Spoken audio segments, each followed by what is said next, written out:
list of speakers here. So moving on to the first speaker.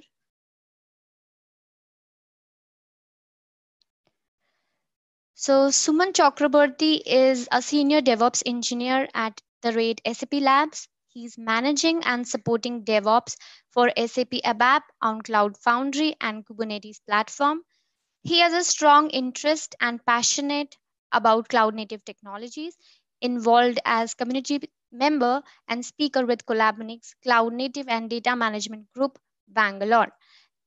Thank you, Suman, to you. Yeah, thanks, Saloni. Thanks, Ajit. That was a wonderful keynote. Hello, everyone. Hope you are all doing great. I know the times are not so good around us. We are seriously fighting a very pandemic situation, and it has affected globally uh, and affected like all our lives. So, having said that, learning never stops. And so, I'm thankful to the entire Collabnix family for bringing this webinar. So, at least we all, as a core member, can share our knowledge with all of you. And maybe you can also share your thoughts and ideas around it. So with this, I'll be starting the first session of this webinar, and my topic would be implementing message broker on Kubernetes. This topic is little bit a kind of it's still, I would say it's maturing, because there are a lot of tools that are coming around and basically helping in stabilizing microservice deployment on Kubernetes platform. But what I found and explore, there are few tools which really has some impact on how we actually develop the application. So one of the tool that I'll be discussing is KubeMQ. So let me share my screen.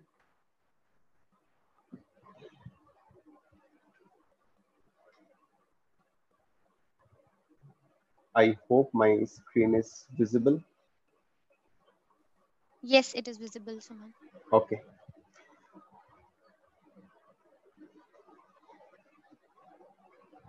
Okay, so as I'll be discussing about KubeMQ, so a little bit about myself, as Saloni already told. So yeah, so I'm working as a senior DevOps engineer with SAP Labs, and I have a deep passionate interest around cloud native technology, mostly with Docker, Kubernetes, Cloud Foundry, OpenShift, and you all can personally reach me at my LinkedIn and Twitter handle given this. Okay, so what's the agenda in our plate today? So we'll be discussing why we actually need a message broker, the solution, which, as I told, that we'll be discussing on KubeMQ, the different types of messaging patterns which exist actually in building the microservices, some of the use cases around building the message broker implementation with Kubernetes, a small demo around how we actually work with KubeMQ, and then a bit advantages and comparing how KubeMQ fits with other message brokers. So starting with that. So first of all, why we need a message broker? So as we know that Kubernetes has become the very like de facto standard. It's just, I believe it's just been 5 years old, and like it has actually modernized the way how we think about building an application. It has greatly influenced basically because of the distributed nature, a distributed way of how the components come in together in a single place. And so it allows basically help in deploying microservices, allowing seamless container management, scalability, and service extensibility. So managing, whenever we are managing a distributed architecture, that means we obviously will be processing high volumes of data that would be flowing as messages between two components. And this actually gets more and more higher as we integrate more and more sub models within that particular cluster definitions. Specifically, the problem arises when we cater to a kind of a complex systems where we need more number of data points, specifically implementing a kind of a IoT hub, implementing message processing within machine learning, and that can actually impact the communication process across the entire system. Enterprises has attempted to solve this communication gap in this Kubernetes using a different point-to-point connectivity system, which we such as REST. So it is one of the communication process that was used in attempting to solve a distributed messaging problem. However, REST has its own issue. So if we think about Kubernetes, is more of a cloud native centric platform where we just it's adapt to a declarative way of how we want to deploy an application. We say that I want a MySQL service instance with 3 instances running in my cluster, and it's like up to Kubernetes will ensure that the 3 replicas is always maintained at any point of time. So possibly giving a very effective understanding in cloud native is not very much applicable in this REST communication. Also, it seems it's expensive implementing this kind of model, time consuming, and requires additional maintenance. So building an effective cloud native message broker then involves re-architecting the whole stack, how we are going to deploy. And then then we have to also think about the nitty and gritty of if we are like expanding our cluster, if we are adding more number of data points, then how our messaging broker will adapt to that. So this ensures that the service communication message broker, that means the message broker which we are implementing, should talk into its own language, and that which Kubernetes as a platform can understand it. So one of the solution that can handle this kind of situation is KubeMQ. So KubeMQ is basically one of the tools which is kind of providing an enterprise grade messaging system, which is scalable, highly secure in nature. It is completely written in Golang, and it has a very smaller footprint. As I say, like if you just build with a 3 cluster message queue broker, each of the container that, so yeah, so the KubeMQ is deployed as a container, and almost it's about 13 MB in size. So it would take around about 90 MB to just deploy a simple message broker. It can be deployed through operator for full lifecycle management operation. So I will just come on the deployment part a little bit, but yes, it can be managed through the operators. And unlike any other messaging systems which are available traditionally, it supports both the synchronous as well as the asynchronous model of message relay. That means it will ensure that at most once delivery is guaranteed, and at least once delivery model is allowed. Also, it supports the gRPC, REST, and WebSocket transport protocols added with TLS support. So it provides an additional security whenever you are sending message across 2 data points. It scales instantly and can work with or without a persistent volume. That is actually good, because in this, whenever we are talking about a distributed architecture, we should also adapt the services which are managing that to adapt the way how we are basically deploying the application. So if our application needs scalability, so our service should also provide at least the function to basically scale up itself, so that it can support the additional data processing that is going through it. And it supports almost all Kubernetes environment. You can install in your plain vanilla Kubernetes installation with Kubernetes, even in on-prem also. You can use any cloud providers, cloud managed services, whether it's provided from the Amazon, such as AKS, EKS, from the Azure, such as AKS, from the GCP GKE, from Rancher, K3s, or even in the canonical distribution of MicroK8s. It supports messaging, masticating, and smart routing, authentication, and authorization. So additionally, apart from distributing the messages, it also supports that how the messages will be sent. Like basically, it supports the filtering criteria about how to send a message from one data point to another data point. So it doesn't need any extra message broker configuration. That means you can easily send across the different queues or exchanges very easily. and it supports different development languages, whether if you're writing any SDK format, whether it's written in .NET, Java, Python, Go, anything can be supported using this message broker. It has a good observability stack support with the monitoring, logging, and tracing capability. So you can have support from Prometheus for monitoring. You can just bind it to Grafana, where you can see the web dashboard. You can basically use an ELK stash for logging analysis, and then also you can use the Zipkin for tracing. So Kubernetes forms a part of the CNCF landscape, and it is currently hosted under the streaming and the messaging services. So you can very well check with that.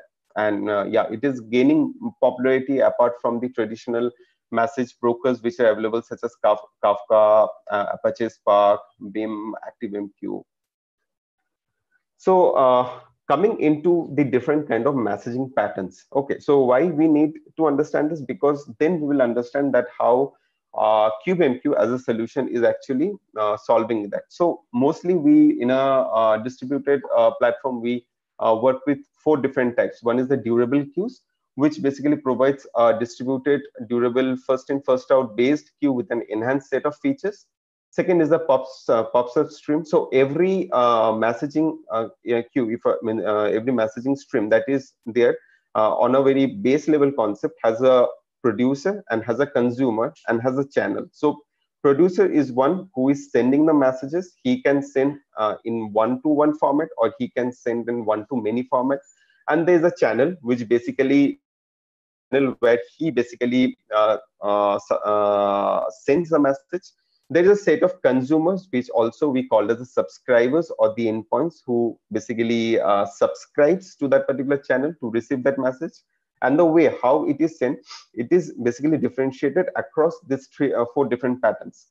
So publish and subscribe, or the PubSub, is one of the quite popular messaging patterns, and it is very fast because here immediately one sends messages in real times onto the groups, and then there is a set of consumers who consumes the messages quickly.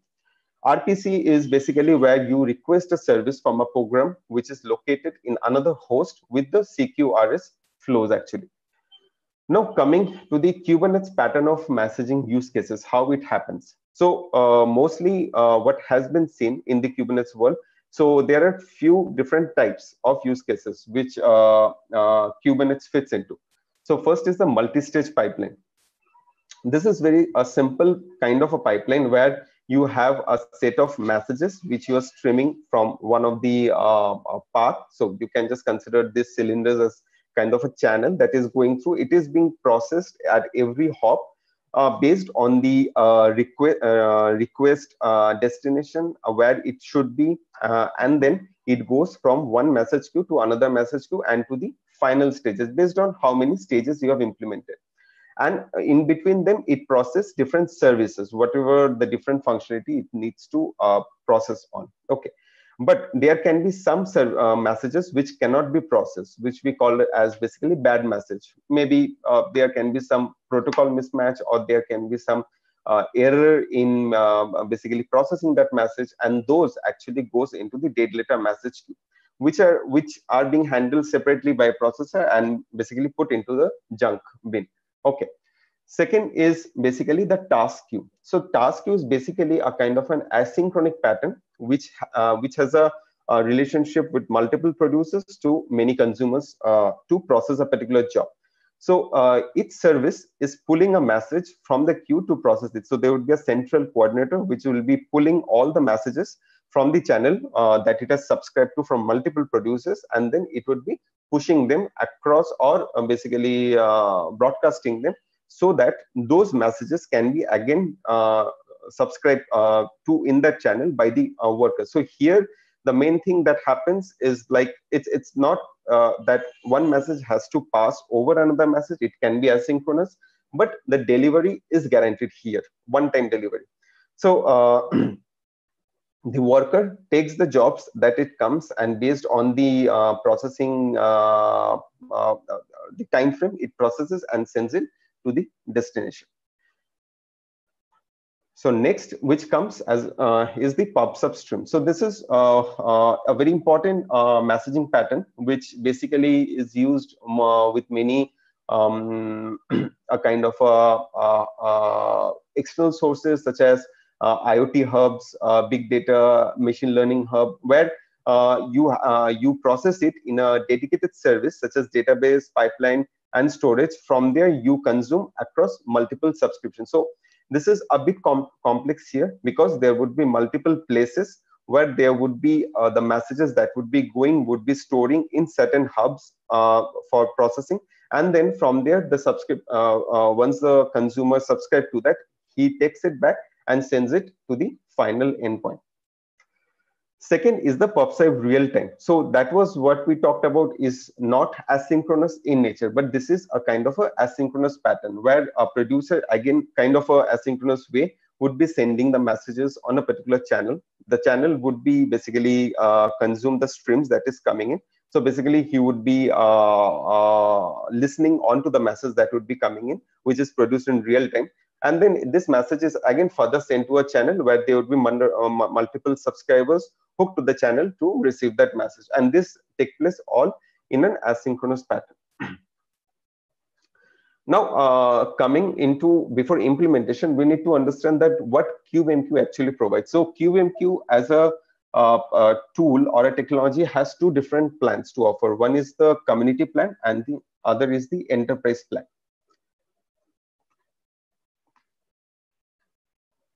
Okay, so basically in the community plan, it basically offers you to deploy this particular CubeMQ service at it's just free of cost. You don't have to pay anything, nothing. It's also production ready. You can send unlimited messages. There can be unlimited connections that can be created. You get a nice view of the Grafana dashboard along with Prometheus integrated, where you can pull the messages, see the queues, everything. And then basically you have the support from the people who are managing the community, people who are managing the CubeMQ, as well as you have the Slack support. This particular community version of the CubeMQ offers you 3 pod clusters that you can bring up. That means in that you can just create a 3 pod cluster initially to start with. You cannot scale that, so there is a limitation on that. While going into the enterprise grade, where you if you subscribe to them, you would get a specific license, a license token, which you can apply onto your cluster, and then you can actually use this to enhance the features of CubeMQ. Basically, you get additional functionality of integrating with different other message queue bridges such as Kafka, SQS, MSFQ, RabbitMQ. You can create different connectors such as Redis, MS SQL, Postgres, MySQL, Elasticsearch. You can also give about the authentication authorization, though authentication authorization is also there in the community. It's not mentioned, but it is there. Multi-connect cluster connection. If you have two different clusters, you can connect to them using this particular CubeMQ service. Then you get an enterprise support, like 24/7 into 365. You get availability of the services. And then basically you can scale up your cluster as much as you want. Okay, there's no limitations with number of 3 pods that you want to base, and the pricing is solely based on the number of CubeMQ pods that you are creating, because entire functionality is happening at the CubeMQ pod. So yeah, so that's why the pricing is done like that. Okay, so I hope I haven't slipped anyone with my discussion. So let's give a little bit on the demo part and see how we basically create the CubeMQ cluster in just a minute. So maybe I'll just cancel the existing. Okay, so I'll just spawn once more.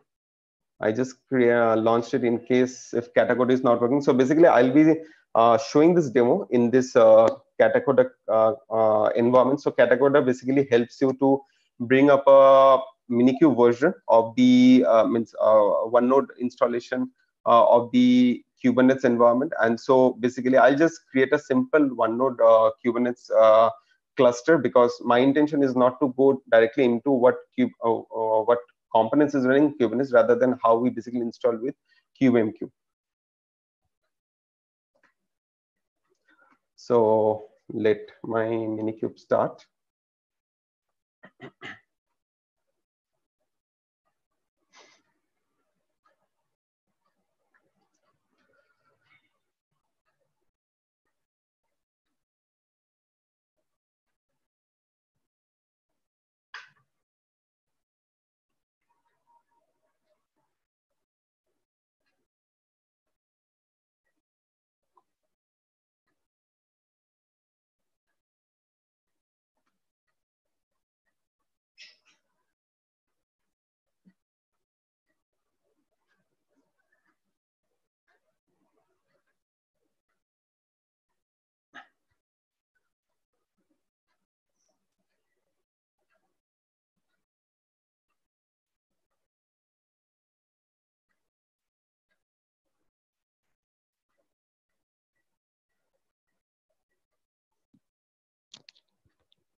So I guess it should come up.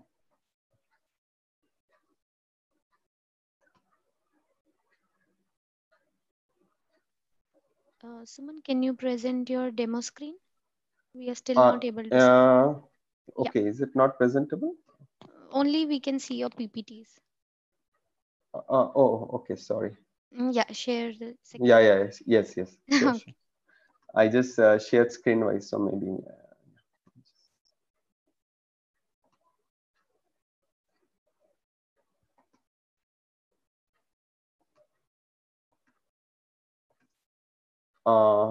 Can you see my screen? Yes, Suman. Okay, fine.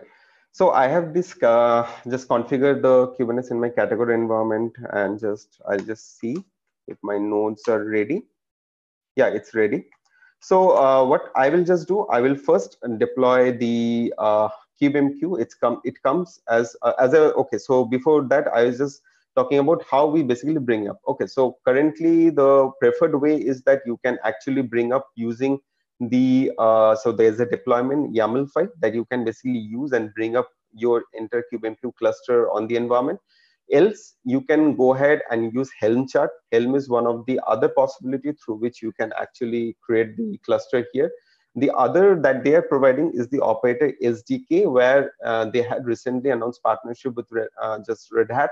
And in the Red Hat community catalog, they are hosting this kubemq as one of the resource, and they can directly use it as an operator into your current environment. I'll just go with the simple one.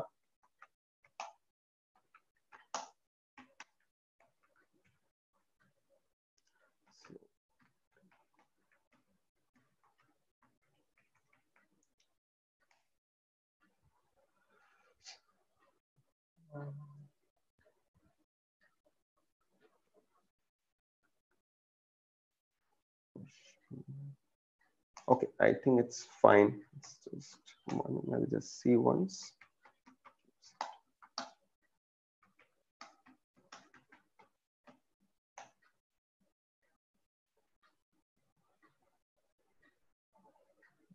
Let me delete the deployment 1 second.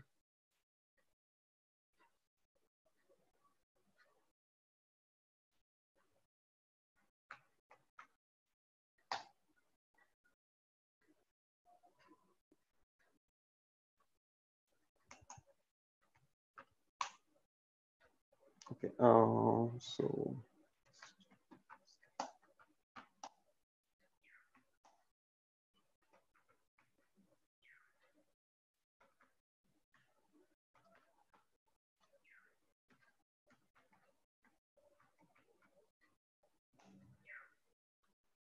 yeah, it got created this time. So I'll just look out for the pods creation, because they take some time. As I told you, the pods are basically the clusters that I'm monitoring.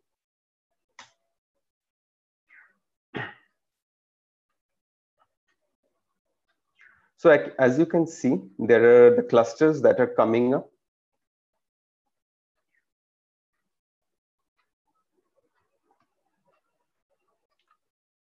So I'll just let all the 3 clusters come up first.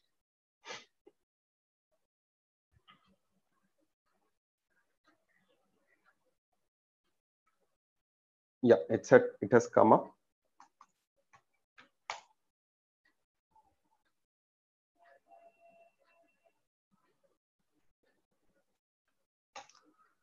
And yes, so both the 3 clusters are running here. So what it does, basically this deployment creates a 3-pod cluster for me. And the same command we can check using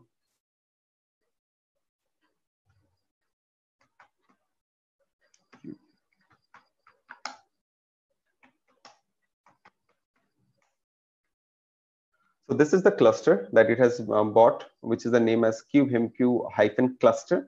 And you can see that it has created a replica with, it's just created 3 pods. It's simple a deployment and nothing else. And then basically it also creates a certain service account with that. And this is the service account that it has bought. Similar to that, this service account is again has created a service account token for me, and this is the one. So both this two would be used for connecting to the particular cluster where I have deployed it. So coming to that, then how do we actually work with this Kubernetes? Okay, so kube cluster. So maybe I'll just go and show you one definition about how this pod looks like, just for understanding. Just take one, that is 0, and yeah. So coming here, if you see that it has just used the normal definition, so it's basically labeling as the kubemq cluster. So it's basically deploying as a stateful set here. As it has been labeled, we are using the Prometheus endpoint.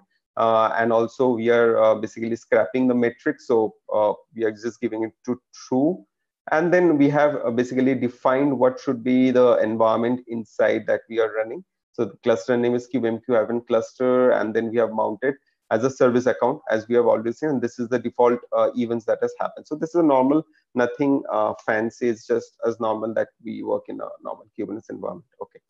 So the next thing that we would be interested to show is the dashboard part. So to check the dashboard, we'll just go to the services. And basically we will connect to port 32,000. Okay, so which represents the Grafana dashboard. So it will take 2 minutes to come because it needs to load. I'm not going much into the Prometheus and the Grafana side because we are having one session with that from one of our speaker who is will be going through that. But I'll just go into directly to the kubemq dashboard. So if you see, when I bring the dashboard, it basically gives me a set of parameters related to basically the services, to the events messages that I'm sending.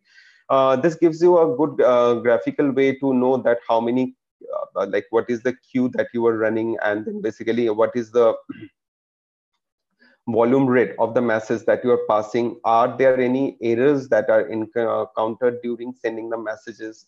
Okay, so you get to understand every event that is happening while processing a message from one data point to another data point. You get to see here also the different channels. So these are kind of channels within the Grafana. So we will be getting all the channels, means informations that is related under the event under this place, while event store queue will basically give you the normal queue messaging, sending the queues messages from one point to another point.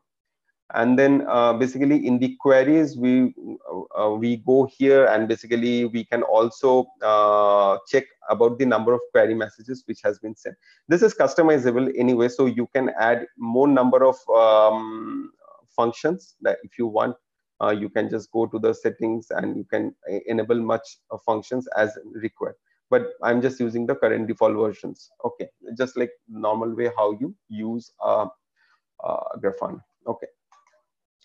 So okay, so coming to that, okay, the next thing that would be that then how we connect to the cluster.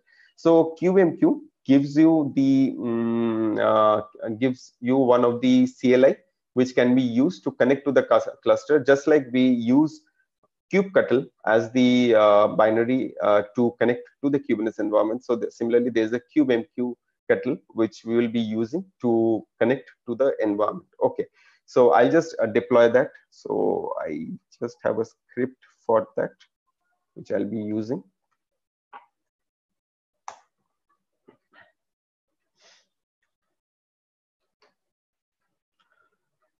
So once you deploy this, you get proper means you get to basically connect to the cluster with and get to view the full functionality. So now, say for example, I'll just first of all see what is the current version of the MQCTL version that it has installed, and so this is the current version.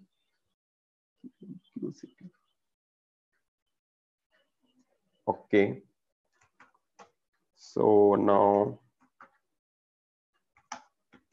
just giving some error.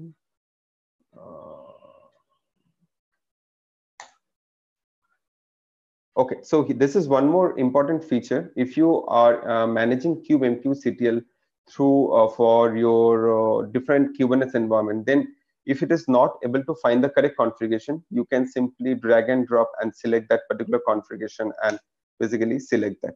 Okay.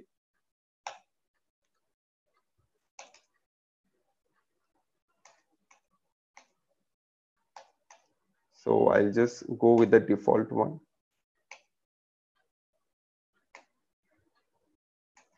Okay, anyways, it has listed me. So I'll just need to understand that how kubemqctl is able to connect to the cluster. Okay, so next, what I will do, I'll basically try to see how I can send a message across. To see that, I'll minimize this window a bit and create one more terminal here so that I can just create a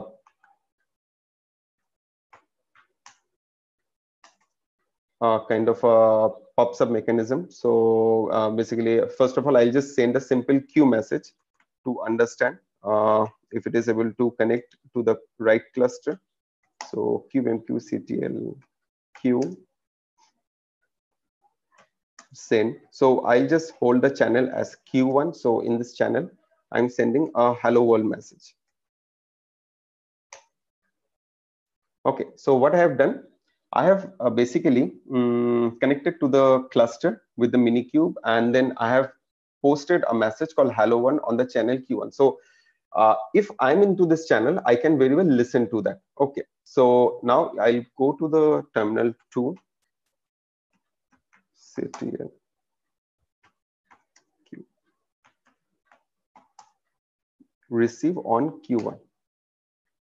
Okay, so you can see once I make myself, means here I can think about terminal 2 as the consumer, subscribe to that particular queue, which is Q1, as like the channel, I get to see the message which I have sent, which is the hello one. The best would be visible if we come here. We should see here some data that is getting reflected. So I have sent one message from the producer side and the one which is being consumed at the consumer end. So I get to see the messages. And if you come here under the queue category, you will see one message which is sent and one message which is visible. So this basically keeps a count of the track of the messages that it is sending. Every message that is sent and received has a specific client ID associated with it, so that basically you can understand that if there are any kind of duplication, that can be removed through it. So it will not carry any duplicate messages within your entire environment. Okay, so the same thing I can basically list from the command line tool also. So I'll just give a queue list and it will show me that how many messages I have sent across. Okay, so from my side, I have just sent one message and it shows the last sent message which has sent. And this is connected. So this is using the gRPC port, as I told you, which uses the gRPC based communication for connecting to the cluster. And there you can see that it is using the CubeMQ cluster -2 pool client. So this is also a kind of it works in a load balancing way. Internally it does a load balancing. I don't need to mention that which particular cluster you use. It will select the cluster based on a random algorithm, chooses it and sends the messages through it. And it is a responsibility of those 3 nodes which is running to send the message from one data point to another data point. Okay. So next, this is a simple Q to Q queue pattern messaging that is happening. The other that I can show is basically, so the thing is that here we can send events also. Okay, so events means that I need to select a specific stream of messages, and that set of messages should be basically absorbed by the consumers who are assigning to the channels. For that, I use the events category. And say I will use Q2 here, and say I'll just say welcome.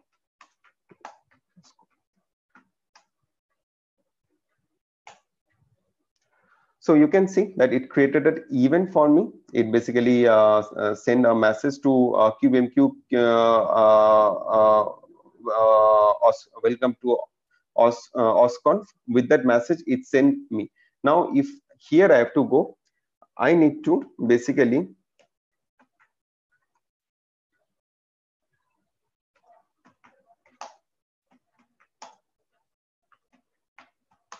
receive on Q2. So here you can see, because I spend some time sending the messages, it's still waiting for it. But now, if I again send it here and go to the channel 2, here you can see it received the welcome to OSConf. So here you have to basically enable the subscription, means enable the consumers to always listen to, because I was not listening that time when I had sent it, that message, it was not perceived here. So that is the way how the events actually happen here. Similar to that, if you go to the dashboard, you would get to understand the messages that come into the event list also. So here you should see something on the event channel. So here you can see there are 3 messages. One message is being lost because I didn't subscribe to that particular channel to listen onto that particular event. Similar to that, you get to understand the events here that happened. So this is the events list which happened. Okay, so there was one sent which was not received, so there is nothing, while other which was sent was received correctly actually. So yeah, so this was more from the demo part to understand that how a normal messaging pattern can be enhanced to basically allow you to means you can enhance your particular tool set to basically have more and more data points to collect messages and send to the particular receiver. So CubeMQ CTL has some other features, like for example, if you want to do if you want to create a new CubeMQ operator, then you can basically use this particular flag to create the operator. Even when we use the deployment file to create a cluster, you can very well do it using the create cluster command. That also gives you the possibility of doing that. Also, there's some helpful commands which maybe you can check in the help sections, where you can basically get all the events that are related to the particular set of PubSub mechanism, or it's a normal queue mechanism, PubSub real time, any FIFO, like durable based queues, everything. Also the scale based, so you can actually scale up your cluster. So currently I'm running with 3 clusters, and because in the community edition I have a limitation that I cannot go beyond that, so obviously I cannot scale my cluster. Okay, but you can very well scale that up, and that is a very important criteria in adjusting your message queue environment based on the actual application that is being deployed. So if you are adding more number of data points, if you think that I need more, I need to handle more number of messages, then obviously you can go ahead and do this particular scaling part. Okay, so coming back into my slides then. Okay, so then what are the real advantages that this solution provides? It's basically providing a very robust messaging queue system. It's basically secure in nature. As you can see, we are using the TLS encryption to send the message from one data point to another data point. It has a very low DevOps maintenance. That means you just don't have to do anything. Everything is being managed by the QMQ pods that is being created. You don't have to manage separately, creating a cluster, or basically add any sidecar proxy to messaging to basically communicate the services from one pod to another pod. No need, nothing of that. It is well connected ecosystem for logging into the Kubernetes environment, and then you can basically do a rapid development on that. So if you want to bring up any systems, okay, and you don't want to go much into the overhead of maintaining the particular system, rather than focusing on the logic of deploying that application, this tool basically gives you that advantage. Configurable to handle changes in the cluster configuration, which I told that if you want to scale up your applications, you can very well, scale up your cluster, you can very easily do using KubeMQ, except that you need to have a license configuration to basically do that. It is not available currently in the community edition, but I'm not sure if in the future they the community team plan to implement that features, then it can be possible here also. Okay, then the question might come arise then how it actually differs from other message brokers. So like there are quite a standard brokers which is available in the cloud native environment, which is doing a similar job. But if we come into the differentiation, there are a few factors which actually differentiates KubeMQ with Apache Kafka. The first point is the way how it is deployed. You can see I just pull up the entire thing within a minute or two. Okay, just through a simple deployment, I just created the entire message queue broker system. While if you are doing same thing in a Kafka, it requires lot of configuration, lot of challenges, and also you need to understand like Scala properly, JVM properly to basically build those messaging brokers. Okay, it is time consuming. From the footprint presence, if I say that it is lightweight, so every container which I created is around about 30 MB size. So total of 3 cluster will give you about 90 MB to create the entire deployment. Okay, and you don't need additional component for that. So you get to have your dashboard, you get to have your monitoring, everything running within that cluster. Well, on the Kafka side, it's very resource demanding. Okay, so almost each of the component, if I take about 3 Kafka containers along with the Zookeeper that would be required for creating the entire Kafka clusters, means the Apache Kafka, the total the cluster size, it would come around about 2.1 GB, which is kind of a heavy, it's kind of a heavy deployment thing. So KubeMQ is faster as it is completely built on Golang. So Golang is obviously faster, so it gives you an added advantage. While Kafka requires dedicated setup on Zookeeper has a stateful way setup. So it is not much, if I say, suitable to work with a kind of a cloud native orchestrated tool such as Kubernetes or any other thing. For like, if you consider, you have to make Kafka tune by using different other tools to work with the Kubernetes kind of environment. On the maintenance, so it's like effortless, it's more developer oriented. You don't need to configure the broker components separately.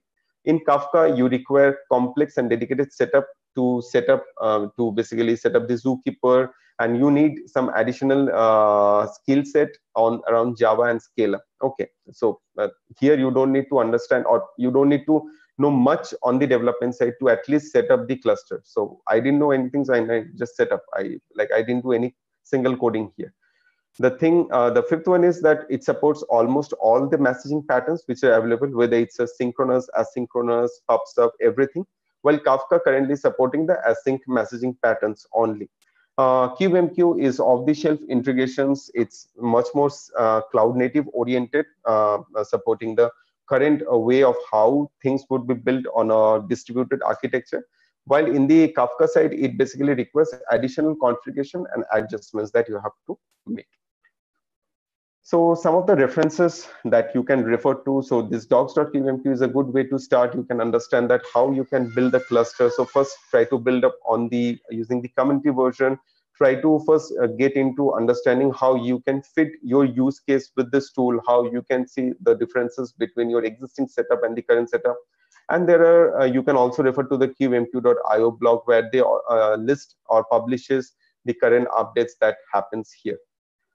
So this was all from my side for today. Thank you, Suman, for the wonderful session.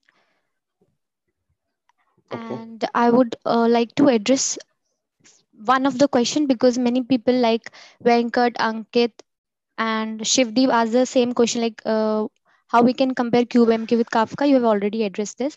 So I will ask you some other questions. Like Girish asked, what happens in the real time PubSub if one of the subscribers is running slow? So the main thing that happens in the real time, like whenever one of the subscriber is not like basically able to get the messages as it was requested. So mostly it has to wait for the next turn to come in, or at any point of time it is processing through an async manner that particular messages get lost. So uh, if you use the same feature here in QBMQ, there's also a functionality called as state persistence, which you can enable. So for example, you have seen one of the message which I sent through the event. I didn't basically put the consumer onto the channel, so I did lose the message. So here, if you just enable the state persistent, you can retrieve the message back when it was when they again subscribe to the channel. So that is actually the difference that happens. If you have more questions, you can post on Suman's Twitter handler, or you can join the CollabLink Slack channel. Let's move ahead with the quiz. Over to you, Sangam. Thank you, Suman. Thank you, Saloni.